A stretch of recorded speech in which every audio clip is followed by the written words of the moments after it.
Terimalah salam hangat dari kami, HKBP Kernolong, HKBP tertua di Pulau Jawa. Bapak, Ibu, dan Saudara yang dikasihi oleh Tuhan Yesus Kristus, sebelum kita beristirahat malam, sejenak kita mendengar firman Tuhan. Mari kita bersatu dalam doa. Allah Bapa di dalam Yesus Kristus, Tuhan kami yang penuh kasih, Tuhan, kami rindu akan firman-Mu untuk meneguhkan hati kami, untuk menjadi tuntunan dalam perjalanan kami, serta mengingatkan kami dalam segala kekurangan, kesalahan kami. Ya Tuhan, di dalam Roh-Mu yang kudus, kiranya menguatkan kami melakukan kehendak-Mu. Dalam Kristus Yesus anak-Mu kami berdoa dan bersyukur. Amin. Bacaan firman Tuhan pada malam hari ini sesuai dengan Almanak AKBP, tertulis dalam Kisah Para Rasul 2 ayat 34 sampai 40.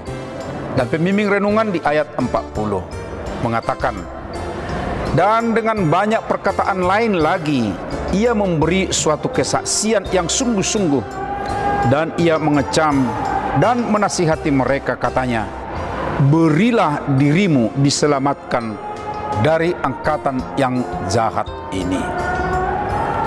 Berikan dirimu diselamatkan.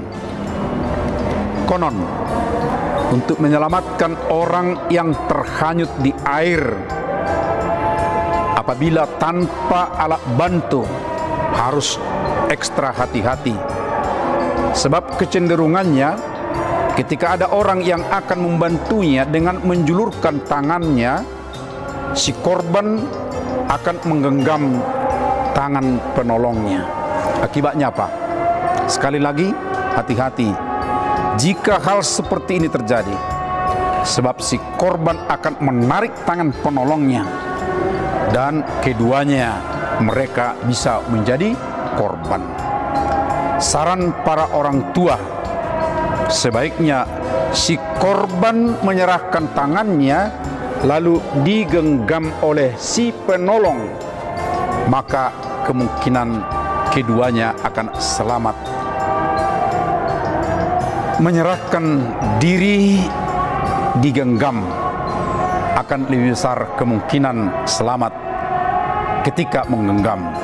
Itu makna dari pesan para orang-orang tua tersebut.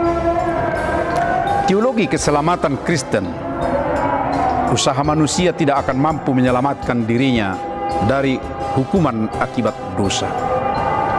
Tetapi karena kasih Allah, lalu Dia menggenggam manusia berdosa itu dan mengangkatnya, mendudukkannya di tempat yang selayaknya. Dan keselamatan ini hanya mungkin tercapai atau diterima oleh manusia berdosa ketika dia mau menyerahkan dirinya dalam genggaman Tuhan, Sang Penyelamat itu. Itulah yang diserukan oleh Rasul Petrus, berilah dirimu diselamatkan. Dalam fakta kehidupan sepanjang sejarah manusia, tampaknya kejahatan manusia bukan semakin berkurang. Perhatikan di sekitar kita. Pemberitaan media massa dan media elektronik atau juga media sosial selalu diwarnai ragam kejahatan yang makin rumit tingkat kesulitan menyidiknya. Ini terjadi karena para penjahat yang tentunya ditopang sang iblis pintar sekali memakai kecanggihan teknologi. Semua jenis teknologi selalu disusupi oleh iblis sehingga bisa dipergunakan menjadi sarana kejahatan. Dan yang tidak bisa diabaikan, hal itu bisa berkembang tentu karena manusianya juga memberikan diri dalam genggaman kuasa iblis.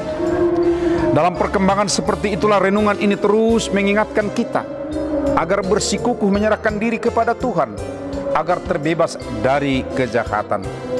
Tidak ada cara untuk selamat di tengah-tengah maraknya praktik kejahatan, keberdosaan, jika tidak berserah kepada Tuhan. Dan tentunya dengan menyerahkan diri, berarti menjauhi dan menolak genggaman kejahatan itu. Angkatan kejahatan tampaknya belum berakhir. Ya, teologi Kristen juga berkata demikian. Sebab akhirnya adalah pada masa parusia nanti, di mana Tuhan datang kembali ke dunia. Malahan orang-orang percaya kepada Yesus di tengah dunia ini masih akan dibenci, bahkan digoda oleh orang jahat selagi di dunia. Dan karena itulah seruan, berilah dirimu diselamatkan dari angkatan yang jahat ini. Ini semakin relevan di zaman kita. Dan hendaknya bukan hanya mendengar dan melakukan isi seruan ini saja, melainkan turut juga menyerukan kepada orang lain di sekitar, agar banyak orang yang mau menyerahkan dirinya dalam genggaman keselamatan dari Tuhan. Sobat, pastikan dirimu dalam keselamatan dengan menyerahkan diri dalam genggaman penyelamat agung, dan serukan juga kepada orang lain agar mereka pun ikut diselamatkan. Amin. Mari kita berdoa.